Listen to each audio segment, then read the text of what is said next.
आज़ादी से पहले का जीवन कैसा था और उससे भी पहले, जब ना आधुनिक सुविधाएं थीं, न सीमेंट की ऊंची इमारतें, तब इंसान कैसे रहता था? कैसे बनते थे भवन, बावड़ियां और स्थापत्य की वे रचनाएं जो आज भी सवाल पूछती हैं? इन्हीं सवालों की खोज में जब हम निकलते हैं, तो अपने आसपास कई मरती हुई इमारतें दिखाई देती हैं। कुछ सजग लोग भी मिलते हैं जो इनके संरक्षण को लेकर गंभीर हैं, लेकिन साथ ही दिखाई देता है अतिक्रमण का वो बेदर्द पंजा जो इन अनमोल कहानियों को धीरे धीरे निगलता जा रहा है। इतिहास को पढ़ना और समझना क्यों जरूरी है, ये बात इतिहास के विद्यार्थी और समाजशास्त्री बेहतर जानते हैं। लेकिन कुछ यात्राएं ऐसी होती हैं जो किताबों से बाहर निकलकर हमें जमीन से जोड़ देती हैं। ऐसी ही तथ्यों की खोज ने हमें हम हैं टोहानवी के दौरान घुमक्कड़ बना दिया। हमें एहसास हुआ कि विश्व, भारत और हरियाणा तो छोड़िए, हमने अपने टोहाना को ही ठीक से देखा और समझा नहीं है। इसी एहसास के साथ जब भी समय मिलता है, हम निकल पड़ते हैं एक नई यात्रा पर। इस घुमक्कड़ी के दौरान टोहाना की बावड़ी के साथ साथ अंग्रेजों के डाक बंगले का जिक्र सामने आया। साथ ही सामने आई कुछ ऐसी इमारतें और दीवारें जो आज अपनी अंतिम सांसें गिन रही हैं। इस वीडियो में आप देखेंगे ये जगहें कहाँ हैं, कैसी हैं और क्यों इनकी कहानी हमें उत्सुक भी करती है और चिंतित भी। यदि आप इतिहास को पढ़ना, समझना और उसमें भविष्य के लिए रोशनी व सबक ढूंढना चाहते हैं, तो चलिए रिफेक्ट हाउस के शब्द मंच की टीम के साथ इस यात्रा पर। हमारा सफर शुरू होता है हरियाणा के टोहाना बस स्टैंड से। लगभग 18 किलोमीटर की दूरी पर है कुला उप तहसील। वहां से धारसुल रोड पर करीब 1 किलोमीटर आगे बढ़ने पर रतिया पालसर ब्रांच भाखड़ा नहर के किनारे से लगभग 500 मीटर की दूरी पर एक पुरानी इमारत हमें अपनी ओर आकर्षित करती है।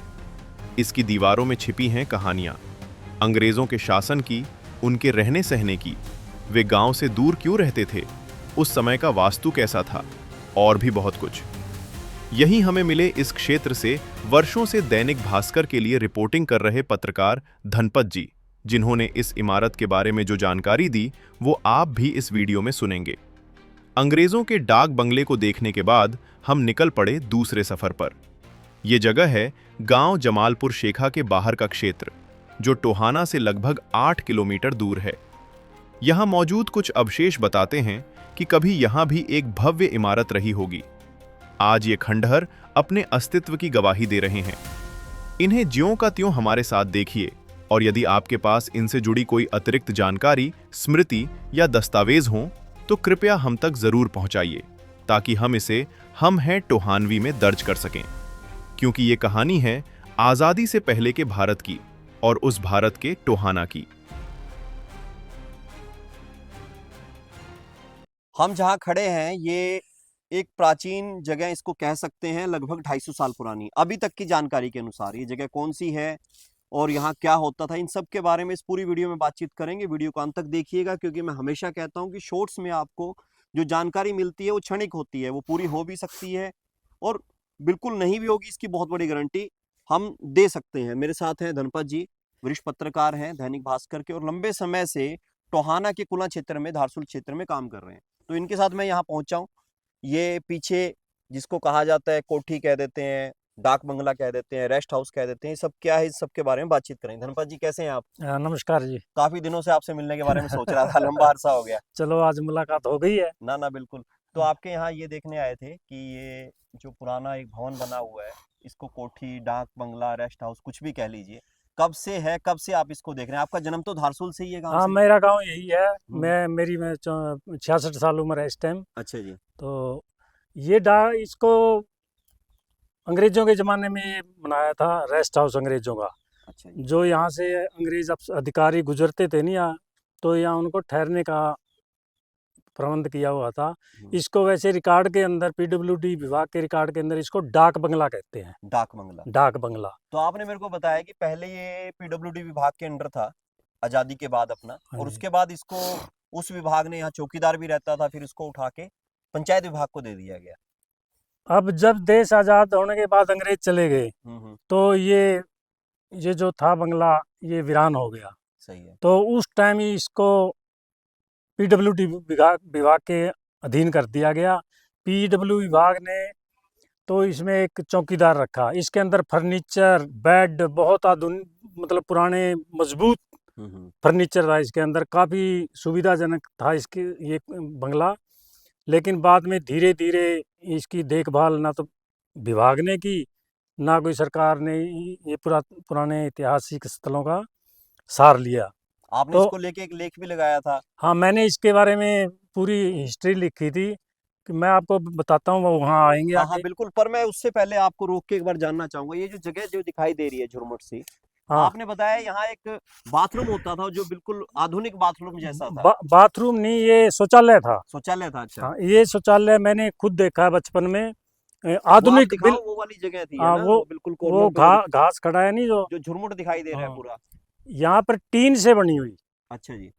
टीन चादर से बनी हुई आधुनिक फ्लैश सिस्टम की एक शौचालय था, जिसको ये अंग्रेज अधिकारी इस्तेमाल करते थे। ठीक है। तो वो मैंने पहली बार देखा था, कहीं देखा नहीं था ऐसा शौचालय जब यानी बचपन कि में। तब का बना हुआ था, पुराना ही था हाँ, ये। अब धीरे धीरे वो खत्म हो गया, उसकी टीनें अच्छा, चुरा इस के तरफ ले का गए भी लोग। आप कुछ दिखा रहे थे मेरे को, खंडर इस तरफ के साइड में। अब वो वाले, वो जगह जो थी आपके ख्याल में वो घुड़शाला होती थी। हाँ, ये है जो बिल्डिंग सामने आप खंडर दिख रहे हैं, दीवारें आप दिखाइए। हाँ ये जी। ये घोड़ों के, अंग्रेज घोड़ों पे आते थे, वहाँ कोई ऐसा साधन तो था नहीं तब, ना तो सड़कें थी, सड़कें नहीं थी, तो ठीक बात है। यातायात का साधन सिर्फ घोड़ों से होता था। सही है। तो ये घोड़े, उनका तबेला था ये, तबेला यहाँ था। हाँ रखते थे।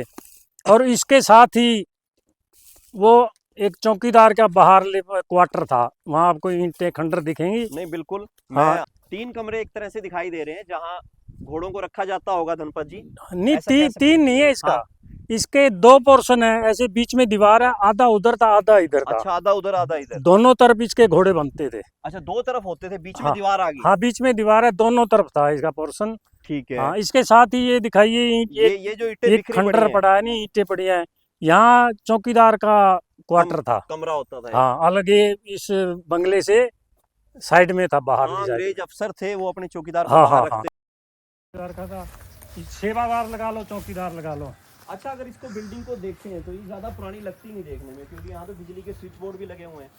तो मैं ये आपको बताता हूँ, बिजली के स्विच बोर्ड बाद में फिटिंग की हुई है। अच्छा जी। ये तो मेरे ख्याल में 75 की बात है, 1975 में तभी PWD डिपार्टमेंट ने इसको मतलब फिटिंग वगैरह बाद में की हुई है, ये उस टाइम की नहीं है।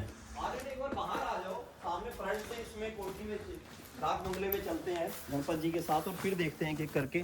सबसे पहले आप इसको देख लीजिए, जितने भी दर्शक हैं, बाहर से ये कोठी कैसी दिखाई देती है, डाक बंगला कैसा दिखाई देता है। एक बड़े एरिया में, ये कितना एरिया रहा होगा मेरे ख्याल में 400-500 गज का तो होगा आराम से। हाँ, आराम से होगा। इसमें काफ़ी पोर्शन है, अंदर कमरे, रूम है, और आधुनिक उस टाइम की आधुनिक गर्मी सर्दी के को देखते हुए नहीं पूरी सुविधा दी हुई थी। ये ईंटें जो हैं पुरानी ईंटें लगी पुरानी हुई ईंटें हैं, छोटी ईंटें, छोटी ईंटों से बना हुआ हैं, है। और ये पिलर्स पे टिका हुआ है सारा। हाँ, सारा पिलर, ये चार ये जो बरामदा है पिलर पे है। और ये आपको ऊपर ये भी दिखाते चल। हैं। हाँ। ये चुकाटे हैं, ये तो तोड़ रख दे, ये बहुत मजबूत चुकाटे हैं, जो अभी तक भी मतलब लोगों ने डैमेज भी किया है, इनको तक के उतार के भी ले गए हैं इसके गेट।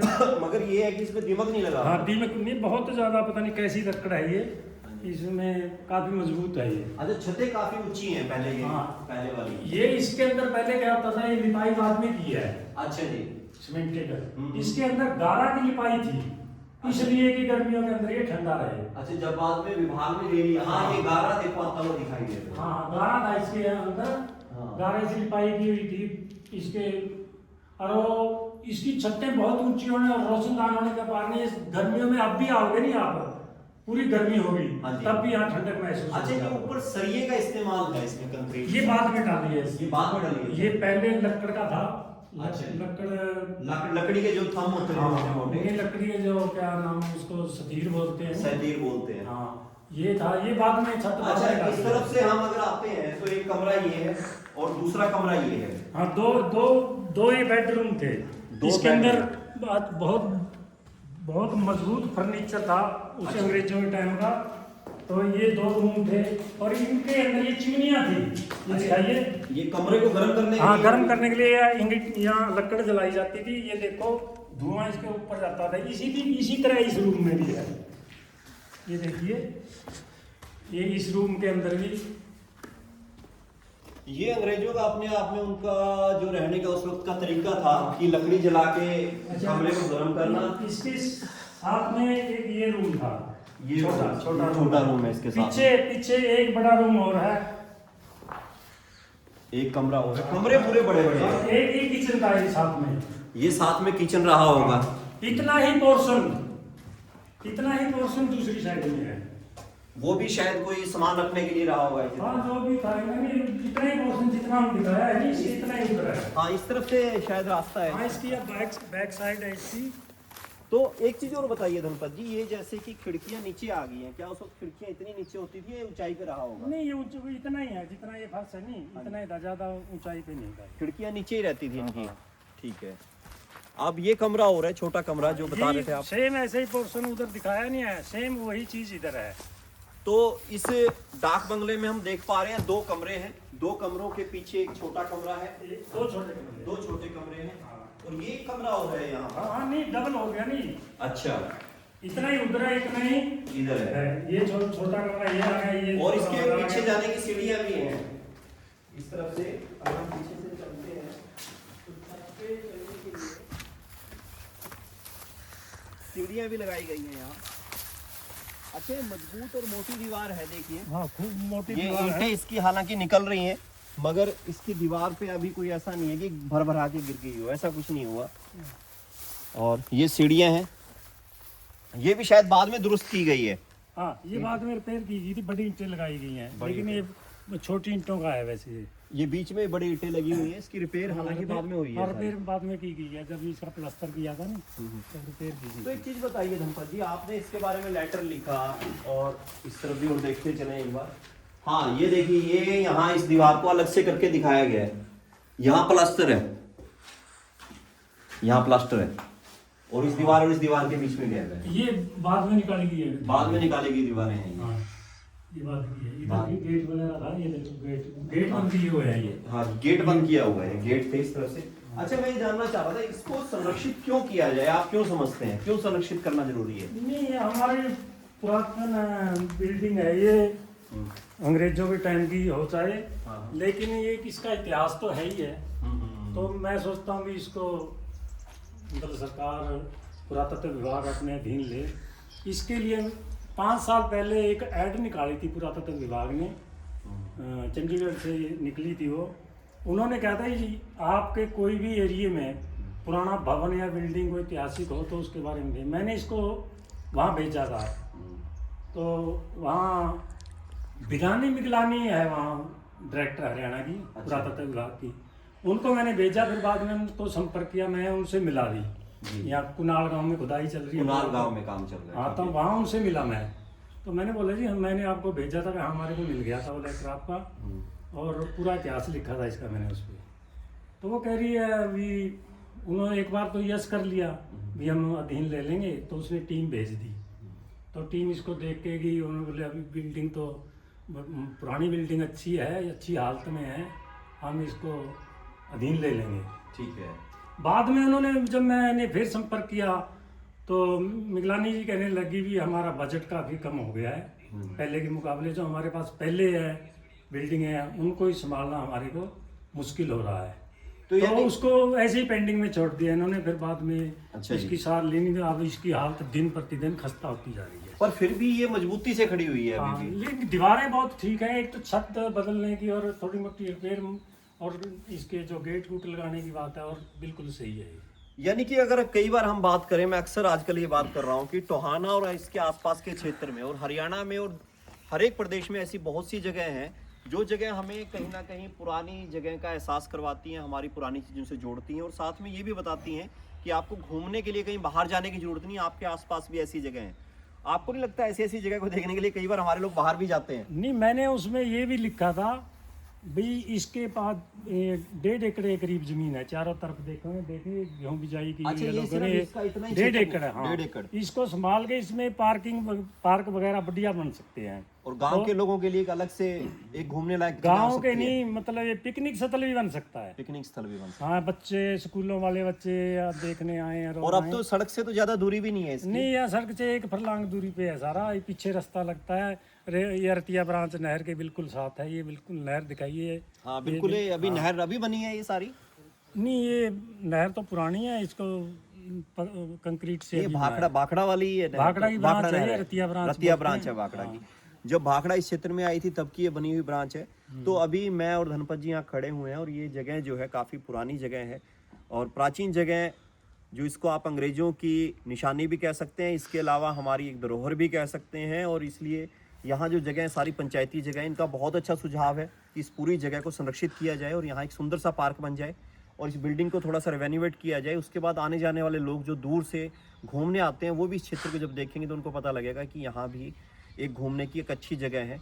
और ऐसी जगह हर एक जगह होनी चाहिए, संरक्षित होनी चाहिए। टोहाना की बावड़ी भी उनमें से एक है। गांव जमालपुर शेखा के आसपास भी इस तरह के अवशेष हैं जिनको अलग अलग तरह के खंडर्स हैं जो देखे जा सकते हैं। हाँ, वहाँ मस्जिदें वगैरह ज़्यादा या पीरपुर ज़्यादा हैं ज़्यादा है जमालपुर में। हाँ जी। तो इस तरह की चीज़ों को कैसे संरक्षित किया जा सकता है वो सब अब सोचना है। हम लोग कोशिश कर रहे हैं, धनपत जी ने कोशिश की है, लेख भी लिखे इसके ऊपर, विभाग को चेताया भी और आज हम ये सब आपको दिखा दिया। आप इसके ऊपर क्या सोचते हैं, अपनी प्रतिक्रिया जरूर दीजिएगा। संरक्षित करने जाने की क्यों ज़रूरत है उसके ऊपर भी हमारी बातचीत हुई और इस तरह की और भी चीज़ें हम लेकर आते रहेंगे। आपको हमारी रिपोर्ट कैसी लगती है इसके बारे में ज़रूर बताइएगा। धन्यवाद।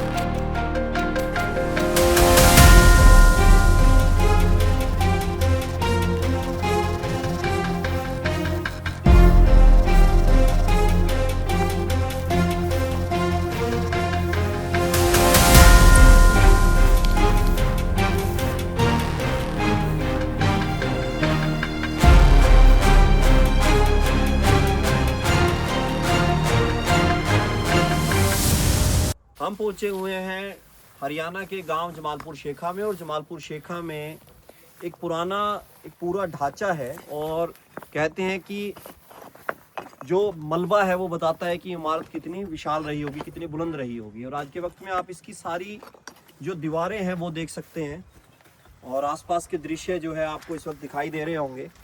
अगर यहाँ मैं खड़ा होता हूँ तो यहाँ खड़े होकर आप देख रहे हैं ईंटें कितनी पुरानी हैं, ये गिरती जा रही हैं और ये पूरा एक ढांचा है एक तरह से चारों तरफ का। यहाँ क्या होता होगा इसके बारे में सही जानकारी अभी तक किसी को नहीं है, मगर क्योंकि जमालपुर शेखा जो है शेखों का गांव बताया जाता है और उसके बाद यहाँ से ये लोग चले गए, मगर इनके जो बनाई हुई जो जगह थी वो यहाँ पर एज इट इज रह गई। ये गांव के बाहर का है सभी का सभी। तो गांव के बाहर आप चारों तरफ देख रहे हैं कि चार तरफ से दीवारें हैं जहाँ से हम अभी अंदर आए हैं। एक दरवाज़ा है, इससे अंदर आया जाता है। साइड की एक दीवार टूटी हुई है, उस तरफ की भी टूटी हुई है। छोटी दीवारें हैं सारी की सारी ये। और वहाँ अगर आप सामने देखेंगे, बिल्कुल सामने आर्यन आपको दिखा देंगे, एक दीवार पे ऊपर कुछ लिखा हुआ जैसा भी प्रकट होता है। तो शायद ये पुराने समय की ईदगाह हो सकती है या किसी तरह का कोई धार्मिक स्थल हो सकता है या क्या हो सकता है इसके बारे में अभी हम कुछ नहीं कह सकते। जो विरासत और पर्यटन विभाग है उसको यहाँ भी आना चाहिए, इसको भी देखना चाहिए कि ये किस तरह की बिल्डिंग रही होगी, क्योंकि इतिहास को जानना इसलिए ज़रूरी है। जब इतिहास का हमें पता होता है तो उसके बाद उसके ऊपर भविष्य का निर्माण होता है। पुराने स्ट्रक्चर होते हैं, वास्तुकला होती है, उससे जुड़ी हुई कहानियाँ होती हैं, उससे जुड़ा हुआ इतिहास होता है और वो इतिहास हमें बताता है कि यहाँ पे सभ्यता कितनी पुरानी है। तो ये एक जगह थी जो अनभिज्ञ थे जिस जगह से, और अभी हम आपको दिखा रहे हैं। आप इसके ऊपर वाले पिलर देखिए, वो अभी भी बड़ी मजबूती से खड़े हुए दिखाई देते हैं। पिलर्स हैं जो ये ऊपर जो गुंबद टाइप छोटे छोटे हैं, ये अभी तक नहीं गिरे, काफ़ी पुराने रहे होंगे ये। और ये जो ईंटों के साथ इसकी, जिसको हम बोलते हैं चिनाई, जिसका जो निर्माण किया गया है, ये गारे का है, ये मिट्टी का है और उसके बावजूद जो है ये अभी तक डटी हुई है।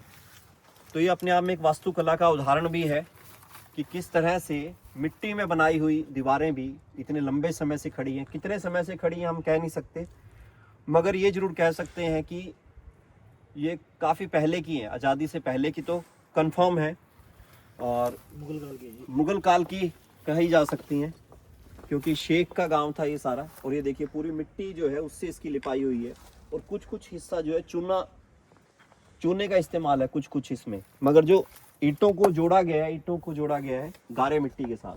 गारे मिट्टी के साथ खड़ी हुई बिल्डिंग इतनी पुरानी, इतने लंबे समय से यहाँ है, ये हम आपको दिखा रहे थे। और ये देखिए कुछ ध्वस्त हो गई है दीवार, जगह समय की मार है, वक्त की मार है।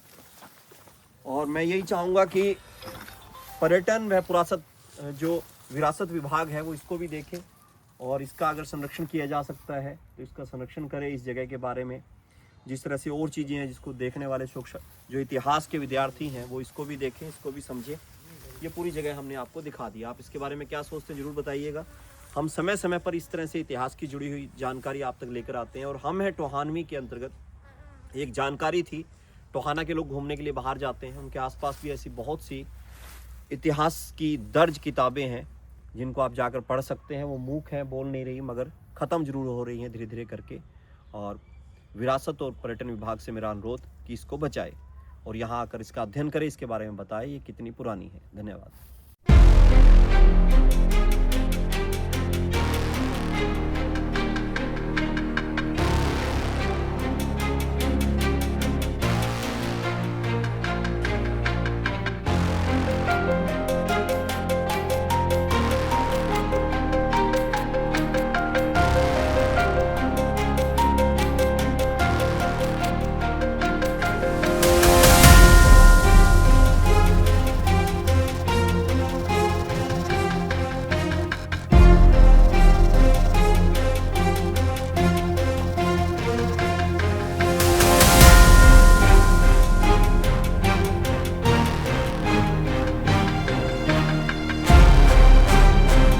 अभी हम खड़े हैं गांव जमालपुर शेखा में, और गांव जमालपुर शेखा से थोड़ा सा बाहर निकलते हैं हैदरवाड़ा हिंदालवाला की तरफ। यहाँ पर एक पुराना जो है स्ट्रक्चर दिखाई देता है, और इस स्ट्रक्चर को अगर आप देखेंगे नज़दीक से तो उससे संबंधित कुछ बातें हमें पता लगेंगी। काफ़ी पुराना है और समय की मार इस पर डली हुई है। देखिए कुछ गुंबद टाइप नज़र आ रहा है, और इसी तरह से अगर आप इधर से देखेंगे ये थोड़ी सी ठीक हालत में है उसकी बजाय। ये पूरा चूने का बना हुआ है, चूना मिट्टी से, और इसकी जो लिपाई है अंदर की, बाहर की लिपाई और अंदर की चिनाई और लिपाई दोनों ही चूना मिट्टी से की गई है। और इधर से अगर आप देखेंगे, इधर आ जाइए, ये पूरी जो दीवार अगर हम इधर से देख लें तो देखिए मजबूती से अभी खड़ी हुई दिखाई देती है ये। और ये मजबूती से खड़ी हुई दिखाई देती है। और इसी तरह से जो पूरा आसपास का एरिया है जमालपुर शेखा का, क्योंकि ये कहा जाता है कि शेखों का गांव होता था, और शेखों के गांव के होने के चलते यहाँ पर इस तरह के पुराने जो हैं वो स्ट्रक्चर जो है दिखाई देते हैं। ये देखिए ये स्ट्रक्चर इसी तरह से है, और ये झुका हुआ है, झुका होने के बावजूद भी अभी तक गिरा नहीं।